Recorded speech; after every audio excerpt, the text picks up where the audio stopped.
आज हम यहां विकसित भारत के लिए विकसित उत्तर प्रदेश के निर्माण के संकल्प के साथ एकजुट हुए हैं।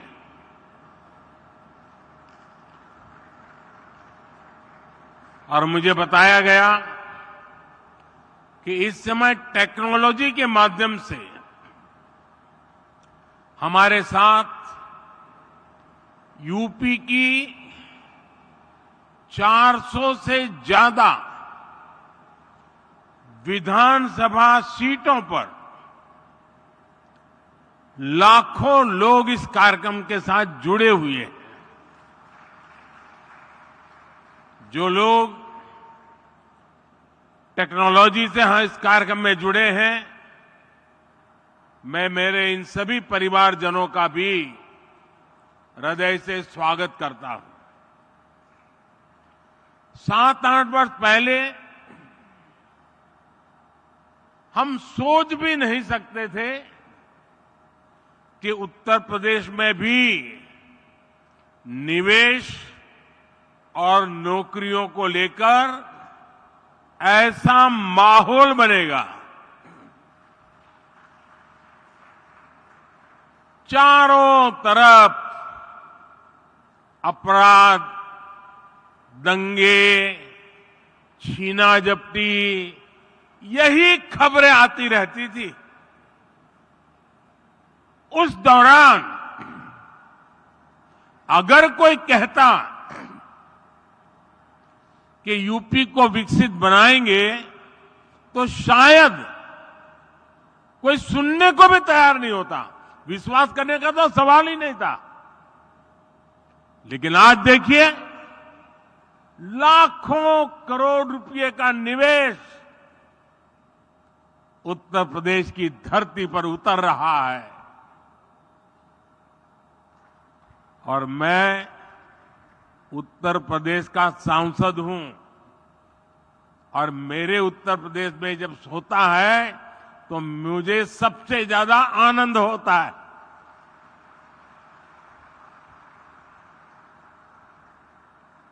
आज हजारों प्रोजेक्ट पर काम शुरू हो रहा है। ये जो फैक्ट्रियां लग रही हैं, ये जो उद्योग लग रहे हैं, ये यूपी की तस्वीर बदलने वाले हैं।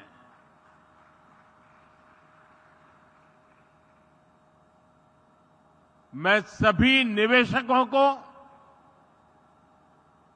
और विशेषकर यूपी के सभी युवाओं को विशेष रूप से बधाई देता हूं। साथियों, यूपी में डबल इंजन की सरकार बने 7 वर्ष हो रहे हैं। बीते 7 वर्षों में प्रदेश में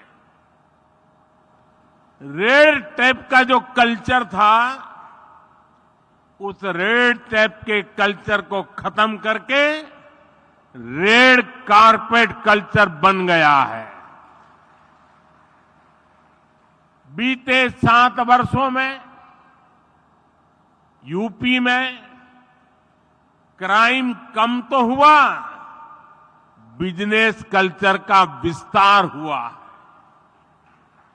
बीते 7 वर्षों में यूपी में व्यापार, विकास और विश्वास का माहौल बना है। डबल इंजन सरकार ने दिखाया है कि अगर बदलाव की सच्ची नीयत है तो उसे कोई रोक नहीं सकता। बीते कुछ वर्षों में यूपी से होने वाले एक्सपोर्ट अब 2 गुना हो चुका है। बिजली उत्पादन हो या फिर ट्रांसमिशन, आज यूपी प्रशंसनीय काम कर रहा है। आज यूपी वो राज्य है जहां देश के सबसे ज्यादा एक्सप्रेस वे हैं। आज यूपी वो राज्य है जहां देश में सबसे ज्यादा इंटरनेशनल एयरपोर्ट्स हैं। आज यूपी वो राज्य है जहां देश की पहली रैपिड रेल चल रही है। वेस्टर्न डेडिकेटेड फ्रेट कॉरिडोर और ईस्टर्न डेडिकेटेड फ्रेट कॉरिडोर का एक बड़ा नेटवर्क भी उत्तर प्रदेश से होकर गुजरता है। यूपी में नदियों के विशाल नेटवर्क का इस्तेमाल भी मालवाहक जहाजों के लिए किया जा रहा है। इससे यूपी में आवाजाही आसान हो रही है, ट्रांसपोर्टेशन तेज और सस्ता हुआ है। साथियों, आज के इस कार्यक्रम का आकलन मैं सिर्फ निवेश के लिहाज से नहीं कर रहा हूं। यहां आप सभी निवेशकों के बीच जो आशावाद दिख रहा है, बेहतर रिटर्न की जो उम्मीद दिख रही है, उसका संदर्भ बहुत व्यापक है। आज आप दुनिया में कहीं भी जाएं, भारत को लेकर अभूतपूर्व पॉजिटिविटी दिख रही है। 4-5 दिन पहले मैं यूएई और कतर की विदेश यात्रा से लौटा हूं। हर देश भारत की ग्रोथ स्टोरी को लेकर आश्वस्त है, भरोसे से भरा हुआ। आज देश में मोदी की गारंटी की बहुत चर्चा है, लेकिन आज पूरी दुनिया भारत को बेहतर रिटर्न्स की गारंटी मान रही है। अक्सर हमने देखा है कि चुनाव के नजदीक लोग नए निवेश से बचते हैं, लेकिन आज भारत ने ये धारणा भी तोड़ दी है। आज दुनिया भर के इन्वेस्टर्स को भारत में सरकार की पॉलिसी की स्टेबिलिटी पर पूरा भरोसा है। यही विश्वास यहां यूपी में, लखनऊ में भी झलक रहा है। भाइयों और बहनों, मैं जब विकसित भारत की बात करता हूं तो इसके लिए नई सोच भी चाहिए, नई दिशा भी चाहिए। देश में जिस प्रकार की सोच आजादी के अनेक दशकों तक रही, उस पर चलते ये संभव ही नहीं था। वो सोच क्या थी? सोच थी कि देश के नागरिकों का जैसे तैसे गुजारा कराओ, उन्हें हर मूलभूत सुविधा के लिए तरसा कर रखो। पहले की सरकारें सोचती थी कि सुविधाएं बनाओ तो 2-4 बड़े शहरों में नौकरियों के अवसर बनाओ तो कुछ चुनिंदा शहरों में। ऐसा करना आसान था क्योंकि इसमें मेहनत कम लगती थी, लेकिन इसके कारण देश का एक बहुत बड़ा हिस्सा विकास से वंचित रह गया। यूपी के साथ भी अतीत में ऐसा ही हुआ है, लेकिन डबल इंजन सरकार ने उस पुरानी राजनीतिक सोच को बदल दिया है। हम उत्तर प्रदेश के हर परिवार के जीवन को आसान बनाने में जुटे हैं। जब जीवन आसान होगा तो बिजनेस करना और कारोबार करना अपने आप में आसान होगा। आप देखिए, हमने गरीबों के लिए 4 करोड़ पक्के घर बनाए हैं, लेकिन साथ ही शहरों में रहने वाले मध्यम वर्गीय परिवारों को अपना घर का सपना पूरा करने के लिए हमने लगभग 60,000 करोड़ रुपए की मदद भी की है। इस पैसे से शहरों में रहने वाले 25 लाख मध्यम वर्गीय परिवारों को ब्याज में छूट मिली है। इसमें 1.5 लाख लाभार्थी परिवार ये मेरे यूपी के हैं। हमारी सरकार ने आयकर में जो कमी की है उसका भी बड़ा लाभ मध्यम वर्ग को मिला है।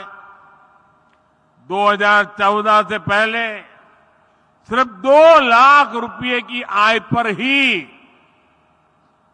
इनकम टैक्स लग जाता था, जबकि बीजेपी सरकार में अब 7 लाख रुपए तक की आय पर कोई इनकम टैक्स नहीं देना होता। इस वजह से मध्यम वर्ग के हजारों करोड़ रुपए बचे हैं। साथियों, हमने यूपी में ईज ऑफ लिविंग और ईज ऑफ डूइंग बिजनेस पर समान बल दिया है। डबल इंजन सरकार का मकसद है कि कोई भी लाभार्थी किसी भी सरकारी योजना से वंचित न रहे।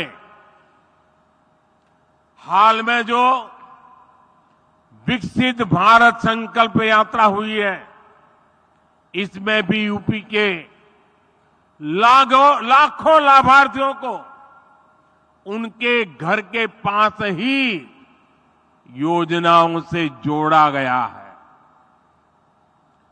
मोदी की गारंटी वाली गाड़ी गांव-गांव, शहर-शहर पहुंची है।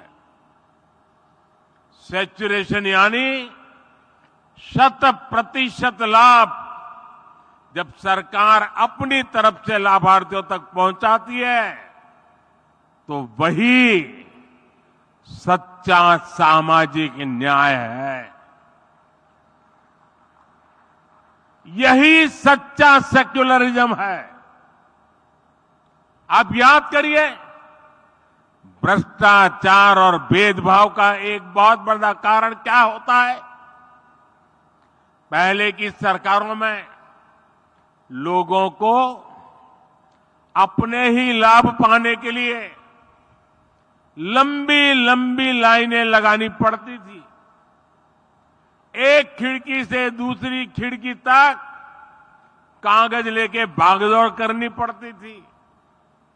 अब हमारी सरकार खुद गरीब के दरवाजे पर आ रही है और ये मोदी की गारंटी है कि जब तक हर लाभार्थी को उसका हक नहीं मिल जाता, हमारी सरकार शांत नहीं बैठेगी। चाहे राशन हो, मुफ्त इलाज हो, पक्का घर हो, बिजली, पानी, गैस कनेक्शन हो, ये हर लाभार्थी को मिलता रहे। साथियों, मोदी आज उनको भी पूछ रहा है जिनको पहले किसी ने नहीं पूछा।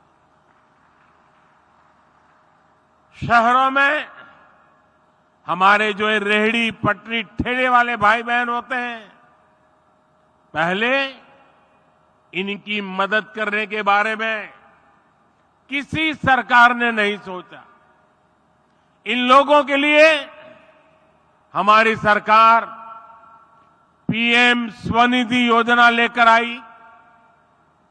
अभी तक इससे देश भर में रेहड़ी पटरी ठेले वालों को लगभग 10,000 करोड़ रुपए की मदद दी जा चुकी है।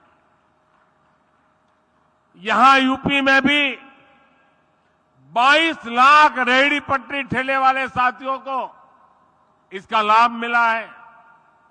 पीएम स्वनिधि योजना का जो प्रभाव हुआ है वो दिखाता है कि जब गरीब को संबल मिलता है तो वो कुछ भी कर सकता है।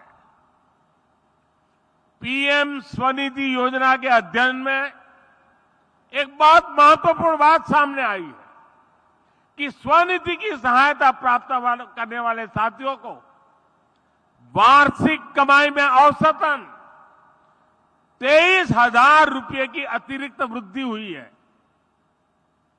आप मुझे बताइए, ऐसे साथियों के लिए ये अतिरिक्त कमाई कितनी बड़ी शक्ति बन जाती है। पीएम स्वनिधि योजना ने रेहड़ी पटरी ठेले वालों की खरीद शक्ति को भी बढ़ा दिया है। एक और अध्ययन में पता चला है कि स्वनिधि योजना के करीब 75% लाभार्थी दलित, पिछड़े और आदिवासी भाई बहन हैं। इसमें भी लगभग आधी लाभार्थी हमारी बहनें हैं। पहले इन्हें बैंकों से कोई मदद नहीं मिलती थी क्योंकि इनके पास बैंकों को देने के लिए कोई गारंटी नहीं थी। आज इनके पास मोदी की गारंटी है और इसलिए उन्हें बैंकों से भी मदद मिल रही है। यही तो सामाजिक न्याय है जिसका सपना कभी जेपी ने देखा था, कभी लोहिया जी ने देखा था। साथियों, हमारी डबल इंजन सरकार के निर्णय और उसकी योजनाओं से सामाजिक न्याय और अर्थव्यवस्था दोनों को फायदा होता है। आपने लखपति दीदी के संकल्प के बारे में जरूर सुना होगा। बीते 10 वर्षों के दौरान हमने देश भर में 10 करोड़ बहनों को सेल्फ हेल्प ग्रुप से जोड़ा है। इनमें से अभी तक, आप उद्योग जगत के लोग हैं, जरा यह आंकड़ा सुनिए, अभी तक 1 करोड़ बहनों को लखपति दीदी बनाया जा चुका है। और अब सरकार ने तय किया है कि कुल 3 करोड़ बहनों को लखपति दीदी बना करके रहेंगे। हमारे देश में करीब 2.5 लाख ग्राम पंचायतें। आप कल्पना कीजिए कि 3 करोड़ लखपति दीदी बनने से हर ग्राम पंचायत में खरीद शक्ति कितनी बढ़ेगी। इसका बहनों के जीवन के साथ साथ ग्रामीण अर्थव्यवस्था पर बहुत सकारात्मक असर पड़ रहा है। भाइयों और बहनों, जब हम विकसित यूपी की बात करते हैं तो इसके पीछे एक और ताकत है। ये ताकत है यहां के एमएसएमई, यानी छोटे, लघु और कुटीर उद्योगों की ताकत। डबल इंजन सरकार बनने के बाद यूपी में एमएसएमई का अभूतपूर्व विस्तार हुआ। यहां एमएसएमई को हजारों करोड़ रुपए की मदद दी गई है। ये जो डिफेंस कॉरिडोर बन रहा है, जो नए इकोनॉमिक कॉरिडोर बन रहे हैं, इनसे भी एमएसएमई को बहुत लाभ होगा। साथियों, यूपी के करीब करीब हर जिले में कुटीर उद्योगों की एक पुरानी परंपरा है। कहीं ताले बनते हैं, कहीं पीतल की कारीगरी है, कहीं कालीन बनते हैं, कहीं चूड़ियां बनती हैं, कहीं मिट्टी की कलाकारी होती है, कहीं चिकनकारी का काम होता है। इस परंपरा को हम वन डिस्ट्रिक्ट वन प्रोडक्ट, एक जिला एक उत्पाद योजना से सशक्त कर रहे हैं। आज रेलवे स्टेशनों पर भी देखेंगे कि एक जिला एक उत्पाद योजना को कैसे प्रोत्साहित किया जा रहा है, प्रचारित किया जा रहा है। अब तो हम 13,000 करोड़ रुपए की पीएम विश्वकर्मा योजना लेकर भी आए हैं। ये योजना यूपी में परंपरागत रूप से हस्तशिल्प से जुड़े लाखों विश्वकर्मा परिवारों को आधुनिकता से जोड़ेगा। उन्हें अपना कारोबार बढ़ाने के लिए बैंकों से सस्ता और बिना गारंटी का ऋण दिलाने में मदद करेगी। भाइयों और बहनों, हमारी सरकार कैसे काम करती है, इसकी झलक आपको खिलौने बनाने वाले सेक्टर में भी मिलेगी। और मैं तो कांची का सांसद होने के नाते भी वहां बनने वाले लकड़ी के खिलौनों को प्रमोट करता ही रहता हूं। साथियों, कुछ साल पहले भारत अपने बच्चों के लिए अधिकतर खिलौने विदेशों से आयात करते थे। ये स्थिति तब थी जब भारत में खिलौनों की एक समृद्ध परंपरा रही है। पीढ़ियों से लोग खिलौने बनाने में कुशल रहे हैं, लेकिन भारतीय खिलौनों को प्रमोट नहीं किया गया। कारीगरों को आधुनिक दुनिया के अनुसार बदलने के लिए मदद नहीं दी गई, जिसके कारण भारत के बाजारों और घरों पर विदेशी खिलौनों का कब्जा हो गया। मैंने इसे बदलने की ठानी और देश भर में खिलौना बनाने वालों के साथ खड़े रहना, उनकी मदद करना और मैंने उनको आगे बढ़ने की अपील की। आज स्थिति ये है कि हमारा इंपोर्ट, हमारा आयात बहुत कम हो गया है और खिलौना का निर्यात कई गुना बढ़ गया है। साथियों, यूपी में भारत का सबसे बड़ा टूरिज्म हब बनने का सामर्थ्य है। आज देश का हर व्यक्ति वाराणसी और अयोध्या आना चाहता है। हर दिन लाखों लोग इन स्थानों पर दर्शन करने के लिए आ रहे हैं। इसके कारण यहां यूपी में छोटे उद्यमियों के लिए, एयरलाइंस कंपनियों के लिए, होटल रेस्टोरेंट वालों के लिए अभूतपूर्व अवसर बन रहे हैं।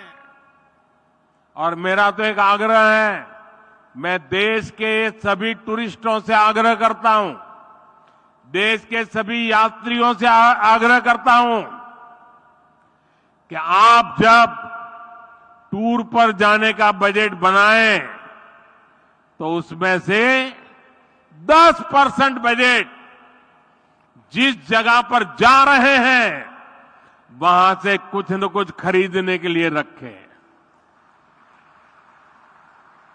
आपके लिए वो कठिन नहीं है क्योंकि आप हजारों रुपया खर्च करने के लिए यात्रा पे निकले हैं।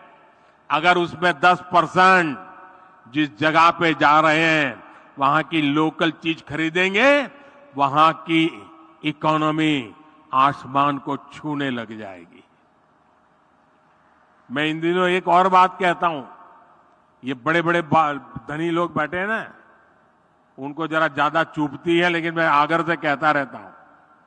आजकल दुर्भाग्य से देश में फैशन चल पड़ी है, अमीरी का मतलब होता है विदेशों में जाओ, बच्चों की शादी विदेशों में करो। इतना बड़ा देश, क्या आपके बच्चे हिंदुस्तान में शादी नहीं कर सकते?